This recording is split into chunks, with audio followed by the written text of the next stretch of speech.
তো বন্ধুগণ, এই যে দেখতে পাচ্ছেন মটরশুঁটি।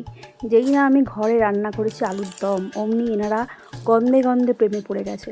জানি শীতকাল, তবু এত বাবা জ্বালাতন কিসে? হ্যাঁ, আলু কিনলেই অমনি পিছে পিছে চলে আসবে।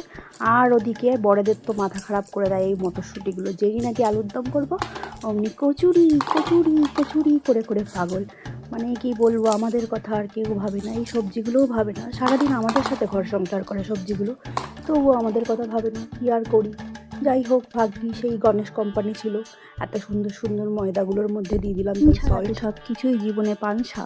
তো যতই আমরা রান্না করি, তবু আমাদের একটু স্টাইল মারতে হবে। এদিকে দিয়ে দিলাম তেল। তেল ছাড়া সেরকমই আজকাল জীবনে মানুষের যেরকম তেল দরকার, ওরকম রান্নায়ও তেল দরকার, নালে সুন্দর সফট হবে না। তারপরে দিয়ে দিলাম জল, আর ময়দাটাকে সুন্দর করে মেখে নিচ্ছি। তারপরে কোমর ব্যথা হয়ে গেছে, তারপরে আবার বর পড়লো আমার শত্রুদের মুখখানা আর বরের মুখখানা। তার জন্য আটাটাকে ধুমতারানা করে ঠেসে নিলাম একদম ভালো করে।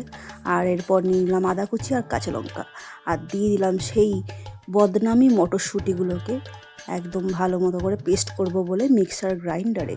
এতগুলো মটরশুঁটি, আর ওদিকে দেখুন ছোট্ট একটা হাত টুকটুক করে উঁকি মারছে মটরশুঁটি নেওয়ার জন্য। তবে মটরশুঁটির কচুরি, আলুর দম এসব খেলে তো আর শীতকালে কম্বলের নিচে টেকা দেয়, তাই না? তাই জন্য দিয়ে দিলাম হচ্ছে গিয়ে একটুখানি আজওয়াইন। আর এটা সুন্দর চামচ নিয়ে নিলাম। বড়লোকি চাল দেখাতে হবে না আমার আবার। তার মধ্যে দিয়ে দিলাম একটুখানি গুড়। অনেক রিচ খাওয়া দাওয়া হচ্ছে, তাই আর চিনি খাওয়া যাইবে না।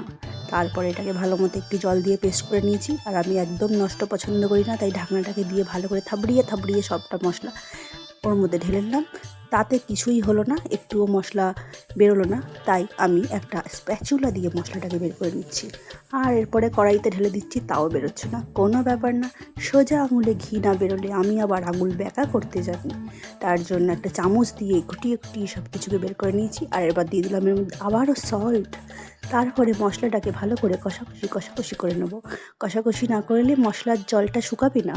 আর আমি এর মধ্যে আর কোনো রকমই মশলা দেবো না, কারণ মটরশুঁটির গন্ধ থাকতে হবে। কি আমার গলার আওয়াজ শুনে কেউ ভয় পেয়ে যাবেন না। যা ঠান্ডা পড়েছে তাতে সর্দি কাশিতে গলার অবস্থা খারাপ। তো এরপর আটাগুলো দিয়ে ছোটো ছোটো করে লেচি কেটে নিচ্ছি। আর ওদিকে পুরটা কিন্তু ঠান্ডা হয়ে গেছে।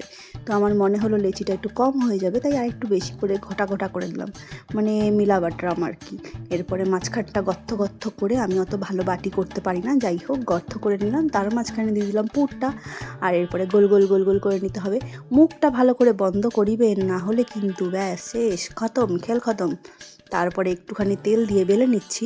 খুবই হালকা হাতে বেলবেন, আপনি যে ভীমসেন সেটা প্রমাণিত করার কোনোই দরকার নেই। একদম সুন্দর করে হালকা হাতে বেলিবেন বন্ধুগণ, না হলে কড়াইশুঁটি রাগ করে বেরিয়ে যাবে বাইরে। তো এই দেখুন সুন্দর মতো বেলে নিয়েছি, একটাও কড়াইশুঁটি আমার ফেটে যায়নি। মানে কচুরিগুলোর থেকে কড়াইশুঁটি বাইরে বেরিয়ে আসেনি, মানে তারা সুখে সংসার করিতেছে। এরপরে তেল গরম করে তেলের মধ্যে এক এক করে সমস্ত কচুরিকে লাল লাল করে ভেজে নেবেন, আপনারা যতটা লাল খেতে পছন্দ করেন। এই যে আলুর দম আর সাথে কড়াইশুঁটির কচুরি, প্রেমে পড়তে বাধ্য। এদিকে বরমশাই রাগ করেছিলেন আলুর দমের সাথে রুটি করব বলে। যাই হোক, এই দেখুন কড়াইশুঁটিগুলোকে একদম গরম গরম নরম নরম তুলতুলে থলথলে, ঠিক যেরকম ফুড লাভাররা বলে। এরপর বরকে একটু খাইয়ে দিই। এত প্রেম ভালোবাসা কড়াইশুঁটির সাথে আলুর দমে, তা দেখে যদি বরেরও একটু ভালোবাসা জাগে। যাই হোক, tata, love you all guys.